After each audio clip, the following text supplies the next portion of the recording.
Okay, yeah, welcome to the show, and uh, thanks so much for being with us. I know that now we have to do the show kind of remotely because the studio is closed, but Mhm. yeah, I'd be happy to welcome you back to the studio once everything is over. Sure, no problem.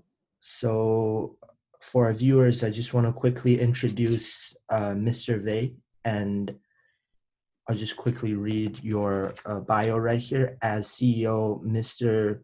Shin Wei is responsible for setting the overall direction and product strategy at Ibmax. His industry experience includes 24 years in advanced software design, 15 years as a senior executive, and 2 decades of college counseling expertise. Mr. Wei began his career on Wall Street while attending graduate school at UPenn. He then joined Anderson's Advanced Technology Groups in Chicago as a senior manager before founding Advent. Is that how you pronounce it? Advante. Advante, a strategic consultancy where he served as senior advisor and acting CTO and VP of engineering for internet startups. He later joined Bryant's as the managing principal and director of professional services. At Bryant's, a wireless enterprise software company with $200 million in VC funding, he built professional services to an 80-person organization that served more than 50 Fortune 500 companies. In 2000, Mr. Wei started helping aspiring students get admitted to Harvard, Princeton, Yale, UPenn, Stanford, MIT, Caltech, UC Berkeley, UCLA, and other prestigious universities. Subsequently, Mr. Wei co-founded Ibmax with Dr. William Miller, the former Stanford provost and VP, and others to specialize in premier college planning, applications, and test prep services utilizing industry best experts and the state-of-the-art memory engine online technology. Mr. Wei has been frequently featured in Singtao Chinese radio, KTSF TV 26, EPTV, LA 18, KSCI TV, the largest Asian language TV station in America, and other leading print and on-air media in the US and Greater China. Mr. Wei holds a BSE and MCE in computer science and engineering, both from the University of Pennsylvania. Wow, that's a long bio. So I guess to start off the show, I'm curious to curious to hear really what Ibmax does and what the goal of Ibmax is. So could you kind of go through that for us? Sure. Well, for the last 15 years, our mission has stayed the same. A group of us founded IBMax in 2014, 2004, really to sort of change the direction that most Asian or Chinese American families had on their kids' education. So as you know, traditionally, Asian families um, pay big attention to their kids' education. Right. That's for sure. But in the U.S. education system, um, the same as they were used to in China, in Taiwan, and other.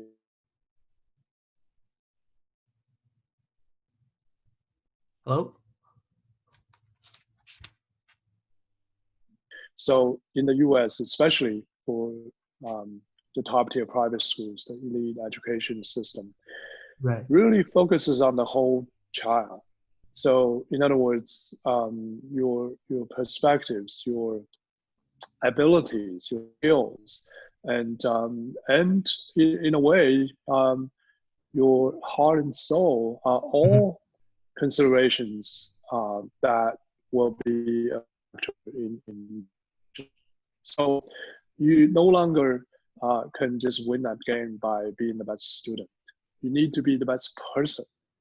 And that whole person education, or the so-called holistic approach to educating a young person is really what Ibmax has been focusing on since the beginning, and I'm glad to say has been successfully doing that for the last 15 years. So that's really what Ibmax is all about.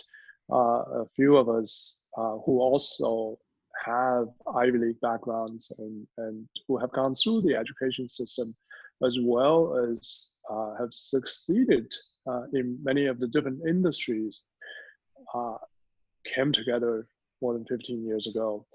The whole idea was to bring some of the real relevant elements into high schoolers or middle schoolers' whole college planning process, not just boosting their academic records or making them a better student, but really try to instill in Stanford's words or in Harvard's words the sense of duty and the kinds of longer term or bigger vision that they need to carry into college and then of course beyond college, really into their various different lives paths.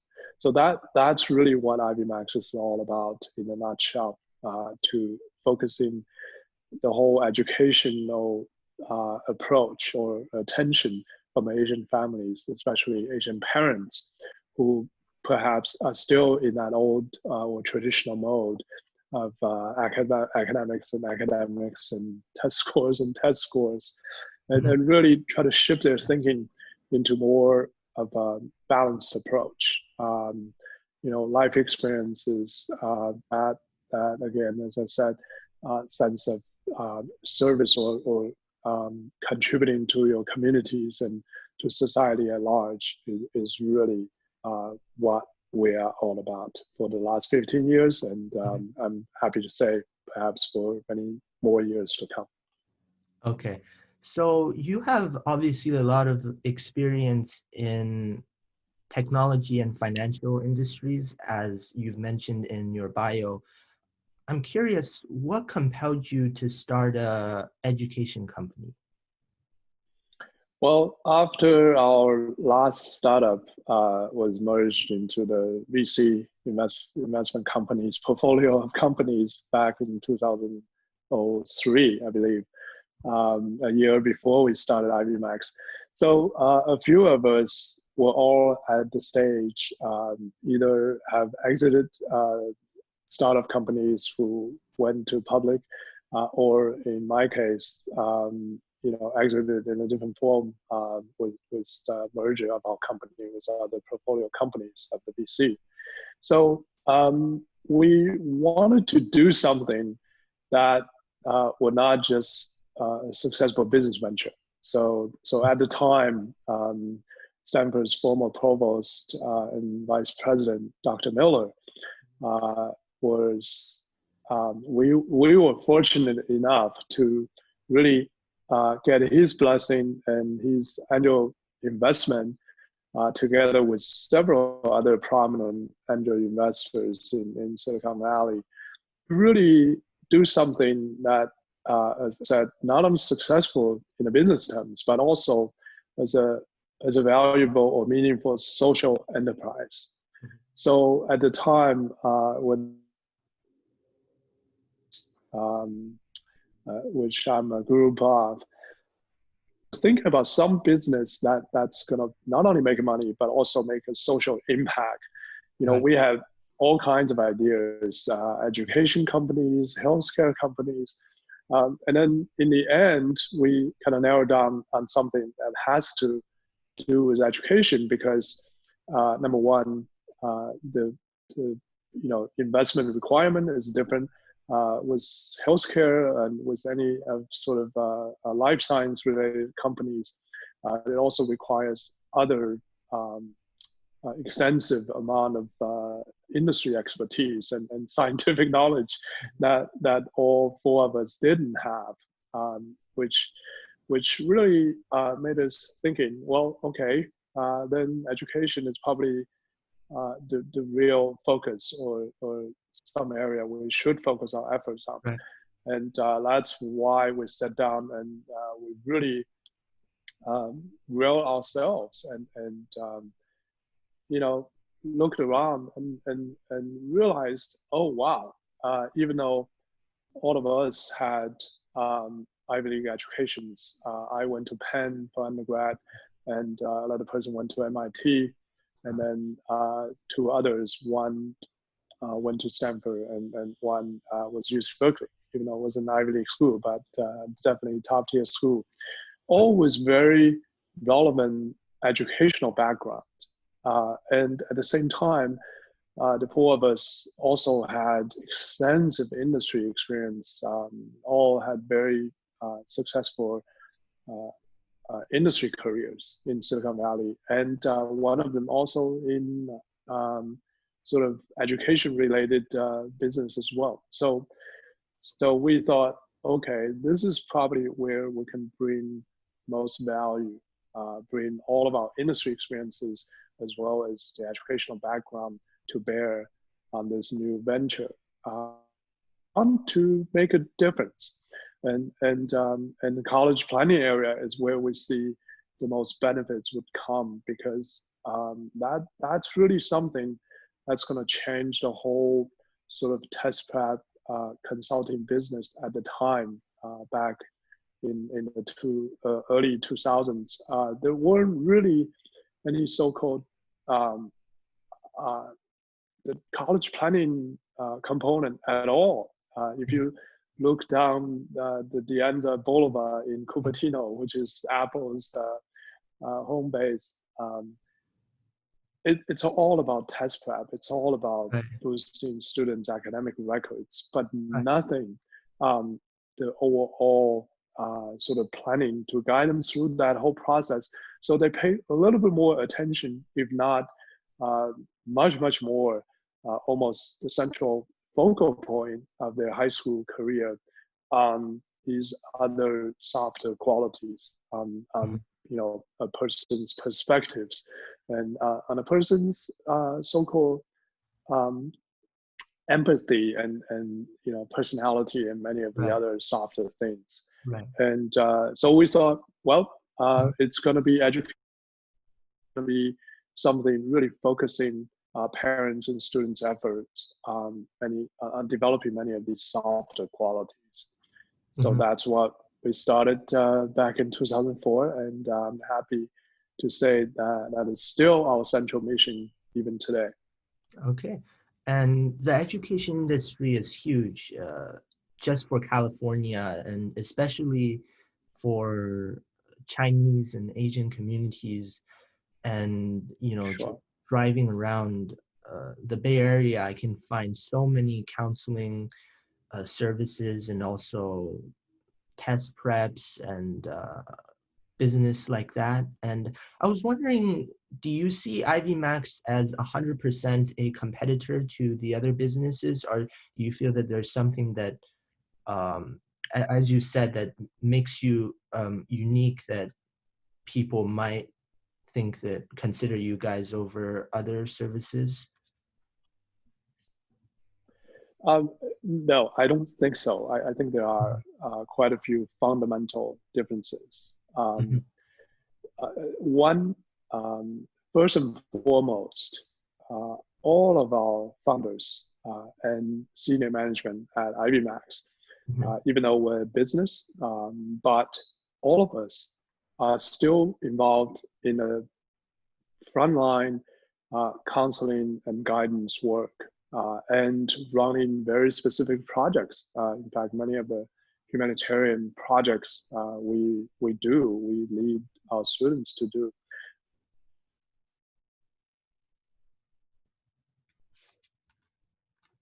If not for the virus pandemic that's going on, and we all kind of stay at home and do our work now, for the last 9 summers and winters during Christmas breaks, I've been leading students on these humanitarian efforts all over the globe, in Costa Rica, in Nepal, and certainly in many places in China, in many of the developing areas. So literally, I've spent my last 7 summers and 7 Christmas breaks not at home, and not even with my own kids for many of the years since they've grown and went on to college. In fact, my own kids during their high school years and in some of their college breaks when they are freshman, sophomore, um, they went with us to Nepal, to China, to many of the places that we had these humanitarian efforts. So I think that is one thing that all of us at Ibmax still are proud to say, even after 15 years, after a decade, or after many years of our senior counselors and various different people in various different parts of the college planning process all get involved in these meaningful humanitarian efforts. So we don't just say, okay, these are some things that the kids or the young people need to do to have that transformation and to grow in intellectual capacity as well as their overall empathy or capacity to help others to contribute to society. We work our talk and we do these projects ourselves as well. So I think that is fundamentally quite different from any other so-called education or test prep companies or consulting companies, where it may be a mere business they perform, even though they all do college planning now, the so-called college planning services. But for us, it's our passion. It's something that we wanted to do, that we wanted to kind of, use our own actions and serve as a model for young people. This is not only just to get into a top tier college. No, it's meaningful in your life as part of your personal development process. And then as such, all of us as adults, whether we have done it before, we should be doing it as well. On all of these projects that we organize for our students. And on top of that, actively participate in our local communities, not just helping others in need around the globe, but we help out in Cupertino, in Fremont, in any of the cities where we have an office, have a presence.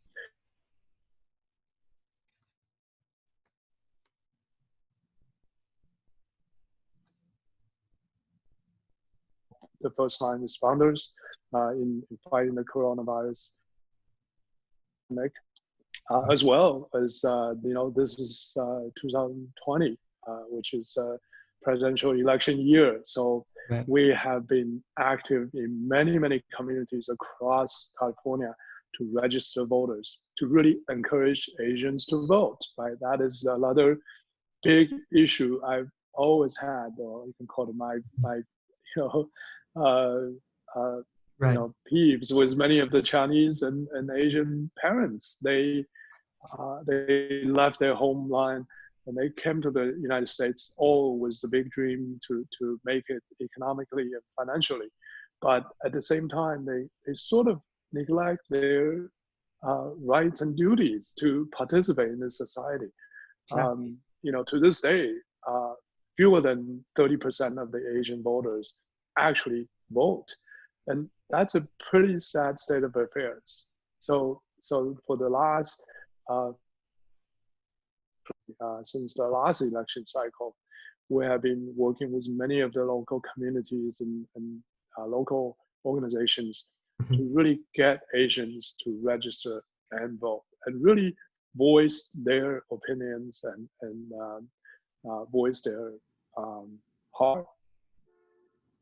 And with many of the political struggles and many of the current challenges, I think it's to really voice their thoughts. So I think that is one of the fundamental differences. The Ibmax counselors, knows, and many of these other companies, we really focus on many of the substantive and meaningful activities, not just for our students. We all participate in those and actively serve as role models for our students. And I think that is one key. And then the second thing I just mentioned it, uh, all of us had high-tech backgrounds when we started Ibmax. So even though this is an education company, we provide educational services, but technology are all of our familiar territories. So from the beginning, from day one, we have online education components and online technology incorporated into our services. So that's another huge leverage. And of course, because of our educational background, we have been able to obtain WASC approval, which are the highest level of approval for any education service providers, including schools like Stanford, Berkeley, or any of the high schools that our students go to. So, so that level of approval or accreditation on an education company is not something that the typical mom and pop shop or many of so-called Cupertinos or Palo Altos or Bay Area's company can enjoy. In fact, I believe we're the only one. So, and then that's why in terms of education services, we are able to provide something that's really higher quality and really at a different level compared to any of these other service providers. And I am a student at Ibmax, a relatively new student. I joined just this summer for a USCO and AP Physics class.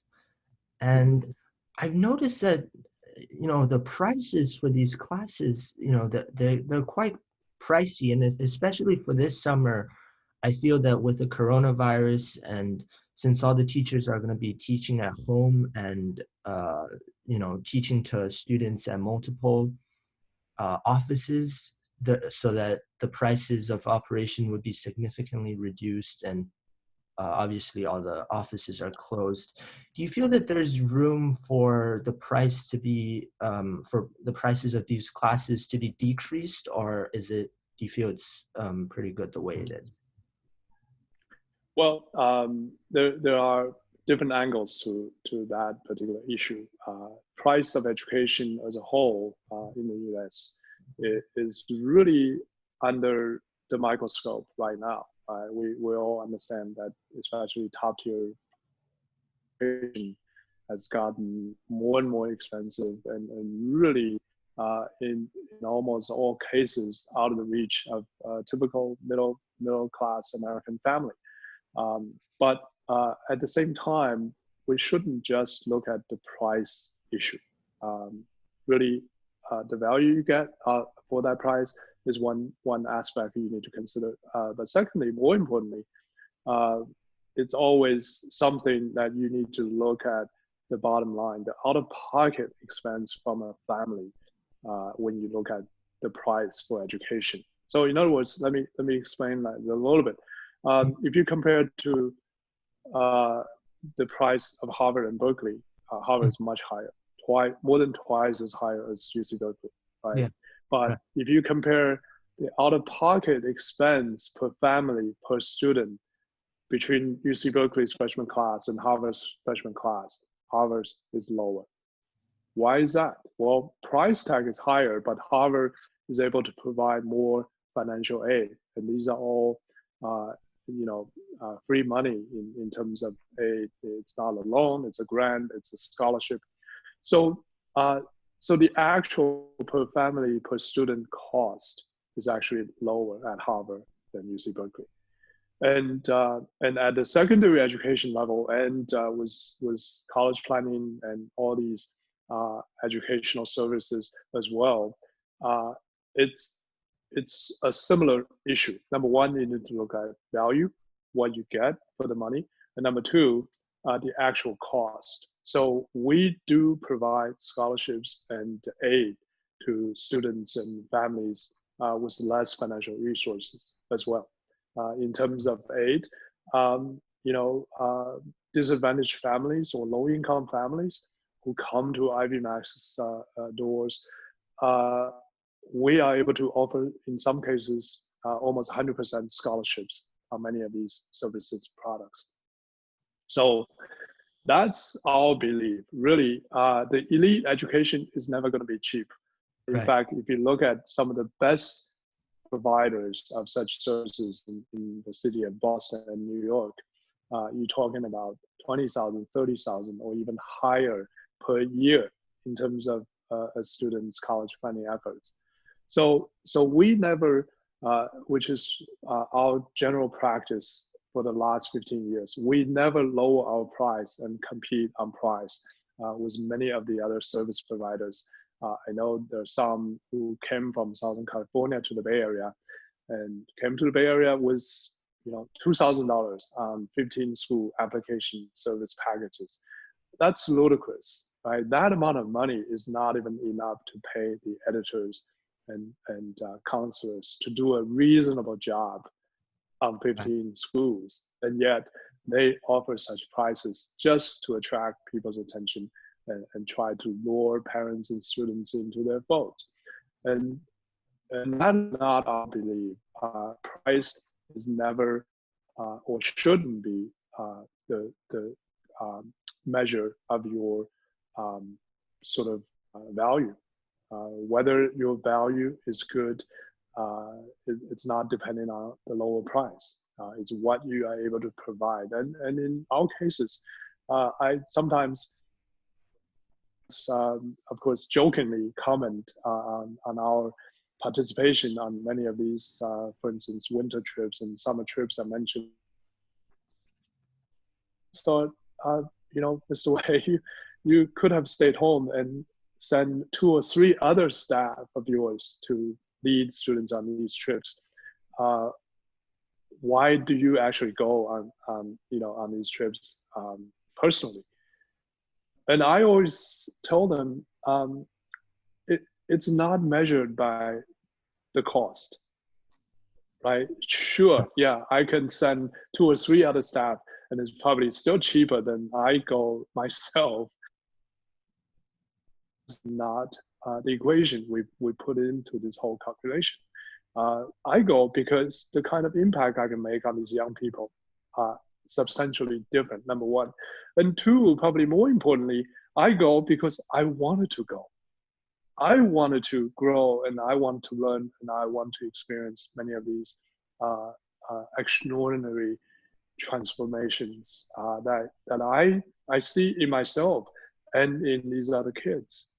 So a lot of times, a lot of these things are not measured by cost or the time and money you put in. It goes way beyond that. And I think when parents look at their students' education, they shouldn't consider that a cost or an expense. It's rather an investment. And I went through that myself with my own children, and I believe, and I strongly believe, the payback is way more than in monetary terms. These kinds of investment that we are able to make in our kids as parents go way beyond the financial returns you'll see in their lifetimes. It's fundamental. It's their future at stake. So in a way, I think this is probably the smartest investment or the best investment any parent can make in their lifetime, way more than.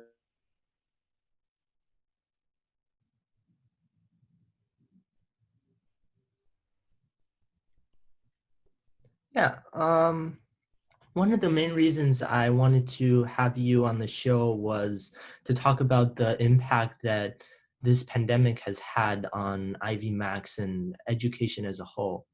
I had another guest on the show, and he is a teacher at a public school. He teaches computer science, and he told me that this pandemic has had a especially negative effect on the classes. I kind of want to see what your perspective is on that and how it really has affected Ibmax. Sure, of course. Kind of the whole pandemic and the stay-at-home quarantine efforts locally and across the nation have obviously affected many students and families as well. But in terms of education, as I said, since we have been a heavy investor in online technology, this actually has played out uh, relatively um, to the positive side of our Hmm. business. Right. In a way, for example, one of our angel investors was actually Zoom's founder and CEO, Mr. Okay. Yuan. Right. So ever since our beginning, we have been an admin, uh, like really adamant and uh, promoter of Mhm. Zoom and online meeting technology. Mhm. We have used Zoom since the beginning of Zoom's existence Mhm. for our company meetings and for many of the remote students we serve. Again, as I said, even though we have offices and learning centers across California, but we actually have students from all over the US. We have students from Florida, Texas, and even the Midwest in Chicago, many students in Seattle, and of course, in the Asian population centers like New York, Boston, and many other places. Right. So over the years, we have developed that online business to serve our students effectively through online technology, through internet tools, and Zoom in particular. So, um, so when this pandemic hits, for example, all of our online class, or all of our offline classes, including SAT classes, and certainly all of the College Board approved AP classes turned online, because that's the only mode of education now that you can provide and students can receive. So in a way, it wasn't a drastic shift in our business practices, or at least wasn't as much of a shock to us as to many of the public schools settings. Right. Because yeah, in their settings, I totally understand you have such a large class in Mhm. most cases, and if you turn that online and without proper support, a teacher will be overwhelmed because he not only has to teach, has to carry all of the academic side of the responsibilities, but he has to play, sort of, uh, I don't want to use the word police because that's such a sensitive word these days, Yeah. but you almost have to police the students in terms of Yeah. their behaviors and their attention span and everything else online. And that is just not possible. This is why, for instance, in all of our online class settings, we have not only the instructor who's going to teach the content, but also a class manager who's going to monitor the students' behavior and make sure their videos are on and they are paying Right. attention to the instructor, and they do their homeworks and all of that. So we have a TA and a class manager uh, in addition to almost every one of our AP online classes. So that's why, as far as our parents are concerned, students are not kind of left behind or left unattended, even though it's an online setting. But besides the academic content that the teacher is able to deliver through online platforms, these other people are also watching their students and helping their students succeed in their classes.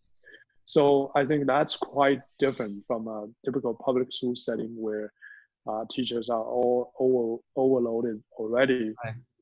with too many classes and too many large classes with many students, and they don't really have the support and help they needed to succeed. So yeah, so I really emphasize with the challenges that many of the school systems are facing, Mhm. and you are actually talking about good public schools. I mean, Right. if I can enlighten you, schools in Right. East Palo Alto, Mm. in Oakland, they don't even have online classes because many of the students don't have computers, don't have internet access at home. So they are left way behind. In some cases, we've heard from some of the schools officials in Oakland, for the last 3 months, many of their students had done nothing. They Mhm. didn't even have homeworks because with homeworks, Yeah, they couldn't even turn them in. right. So the teachers then decided not even to assign any homeworks because students are not able to submit them anyway. That's going to be a huge challenge going forward, Mhm. right? How do we perhaps expand our offerings to many of even the non-typical circles of students beyond Ibmax's reach, and able to help them as well going forward. So this kind of comes to one of your earlier questions. So for many of those kind of situations, we are actually actively working with school districts to provide some of these classes at no cost or low cost to students coming from Oakland or many of the pockets of underserved or low income families. Yeah, and I feel that one of the things about this is, as my other guests mentioned, was the latency, which meaning that the amount of time that it takes for the teacher to get to a student to answer questions, and for the teacher the student to respond, has significantly decreased because of the pandemic. And this is one of the things that I feel Ibmax has done really well. Is part of the reason why I joined Ibmax is because the system is just it's quite amazing, because you have classes for the AP Physics class I'm taking.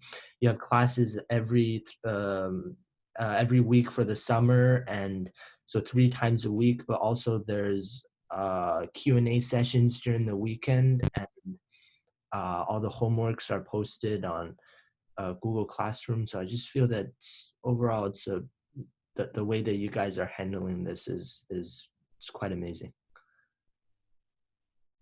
Yeah, and again, as I said, technology is there, but Right. just kind of unfortunate for many of the public schools, especially in the low income areas or the disadvantaged population, they don't necessarily have the same kind of access to technology. So that presents a huge challenge for many of the public schools.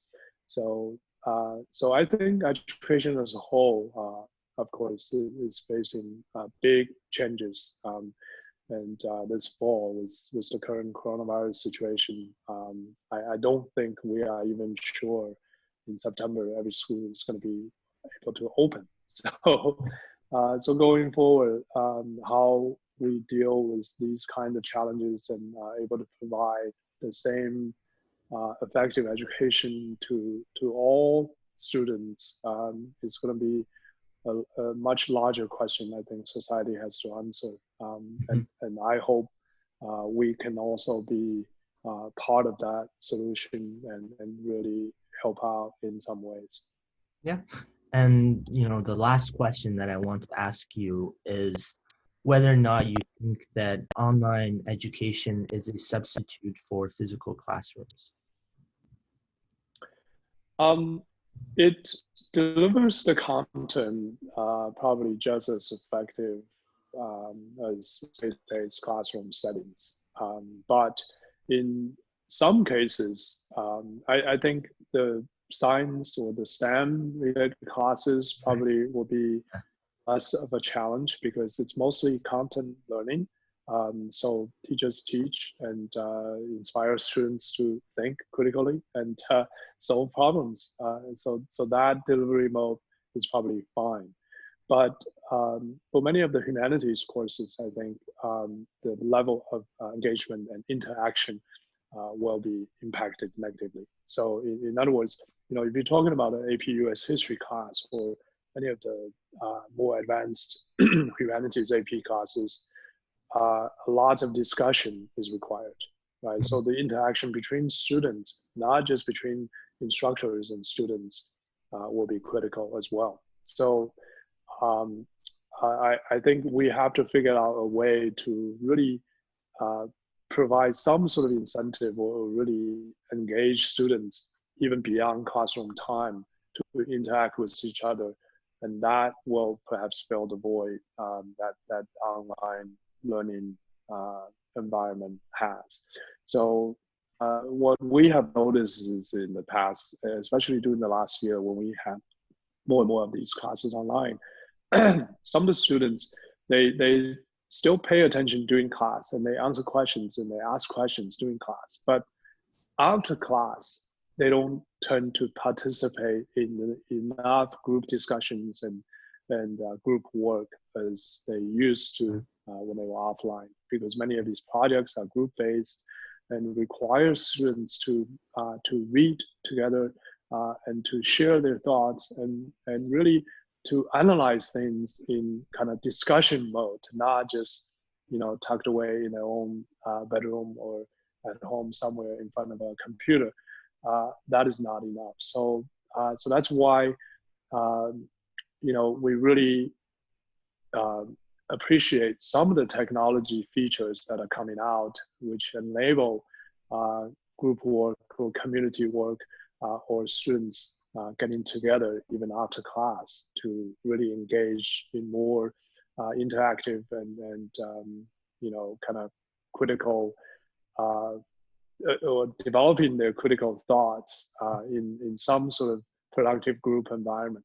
So I hope technology-wise there will be more of those kinds of support that really connect students together beyond classroom setting.